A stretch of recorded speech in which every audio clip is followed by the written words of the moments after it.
بسم اللہ الرحمن الرحیم۔ السلام علیکم۔ شفاعت کیا ہے؟ آج بات نرم نہیں ہوگی، آج بات سیدھی ہوگی۔ ہم نے دین کو ایک خوش فہمی بنا لیا ہے، ہم نے جنت کو ایک خود کار ٹکٹ سمجھ لیا ہے، ہم نے کلمہ پڑھا اور سمجھ لیا کہ کام مکمل ہو گیا ہے۔ لیکن سوال یہ ہے کہ کیا واقعی ایسا ہے؟ پہلی حقیقت، نیت کا حساب سب سے سخت ہے۔ صحیح مسلم کی حدیث، رسول اللہ صلی اللہ علیہ وسلم نے فرمایا، قیامت کے دن سب سے پہلے جس شخص کا فیصلہ ہوگا وہ شہید ہوگا۔ اللہ اس سے پوچھے گا تم نے کیا کیا؟ وہ کہے گا میں نے تیرے راستے میں جہاد کیا، یہاں تک کہ میں شہید ہو گیا۔ اللہ فرمائے گا تم نے جھوٹ کہا، تم نے یہ اس لیے کیا کہ لوگ تمہیں بہادر کہیں، اور وہ کہہ دیا گیا۔ پھر اسے گھسیٹ کر جہنم میں ڈال دیا جائے گا۔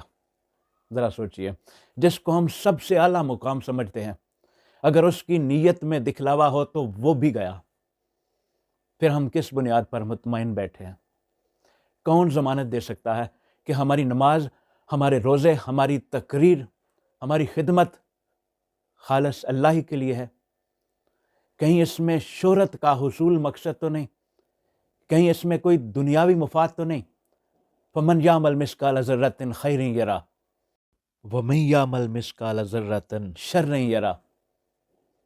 جو ذرہ برابر نیکی کرے گا وہ اسے دیکھ لے گا، اور جو ذرہ برابر برائی کرے گا وہ بھی اسے دیکھ لے گا۔ یہ آیت ہمیں دو چیزیں سکھاتی ہے، امید اور خوف۔ تمہاری نیکی ضائع نہیں ہوگی، تمہاری برائی نظر انداز نہیں ہوگی۔ تو پھر کیا صرف کلمہ ہی کافی ہے، یا کلمہ کے کچھ تقاضے بھی ہیں؟ نبی کریم صلی اللہ علیہ وسلم بار بار یہ جملے دہراتے تھے، من غش فلیس منا، جس نے دھوکہ دیا وہ ہم میں سے نہیں ہے۔ اور ترمذی شریف کی حدیث، وہ ہم میں سے نہیں جو ہمارے چھوٹوں پر رحم نہ کرے اور بڑوں کی عزت نہ کرے۔ سوچئے، دھوکہ دینے والا ہم میں سے نہیں، ظلم کرنے والا ہم میں سے نہیں، رحم نہ کرنے والا ہم میں سے نہیں، اور جو لوگوں کا مال کھائے، عزتیں پامال کرے، کمزور کو دبائے، نماز کا تارک ہو اور کہے شفاعت ہو جائے گی، وہ کس میرٹ پر کھڑا ہے؟ شفاعت کوئی رعایتی سکیم نہیں ہے۔ شفاعت ان کے لیے ہے جو راستے پر چلتے رہے مگر انسان ہونے کی وجہ سے کمزور پڑ گئے۔ میں ایک مثال دیتا ہوں۔ 5 لوگ روزانہ ایک سفر طے کرتے ہیں۔ ایک تیز ہے، روزانہ اس سفر میں لیڈ لے جاتا ہے، سب سے آگے، سب سے پہلے پہنچ جاتا ہے۔ 3 آہستہ آہستہ چلتے رہتے ہیں، اور ایک لنگڑا ہے جو ہر بار پیچھے رہ جاتا ہے، کبھی بھی وقت پر نہیں پہنچتا، لیکن وہ راستہ نہیں چھوڑتا، وہ سمت نہیں بدلتا، وہ کوشش بند نہیں کرتا۔ یہ شخص یقیناً رعایت کا مستحق ہے، کیونکہ اس نے سفر نہیں چھوڑا۔ شفاعت اس کے لیے ہے جو پوری زندگی خود کو اہل ثابت کرنے کی کوشش کرتا رہے، لیکن جو راستہ ہی بدل لے، جو نبی صلی اللہ علیہ وسلم کا طریقہ ہی چھوڑ دے، جو ظلم کو معمول بنا لے، وہ کس بنیاد پر توقع رکھتا ہے؟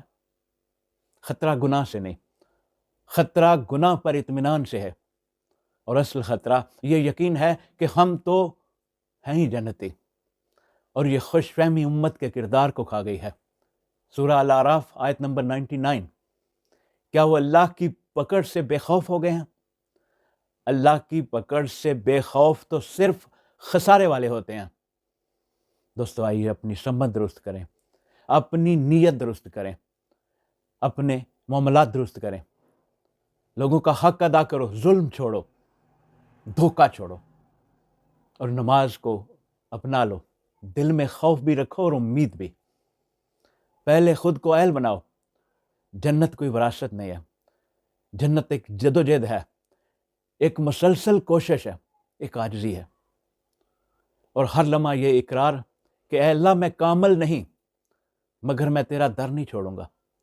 لا الہ الا اللہ محمد الرسول اللہ، یہ صرف زبان کا اقرار نہیں، پوری زندگی کا ایک معاہدہ ہے۔ آئیے آج خود سے پوچھیں، میں کس صف میں کھڑا ہوں؟ کوشش کرنے والوں میں ہوں یا دعویٰ کرنے والوں میں؟ اور آخری جملہ، شفاعت اس کے لیے ہے جسے میرے آقا کہیں گے کہ یہ ہم میں سے ہے۔ آپ کو فیصلہ ابھی کرنا ہے، کیونکہ کل کا دن فیصلہ سننے کا ہوگا۔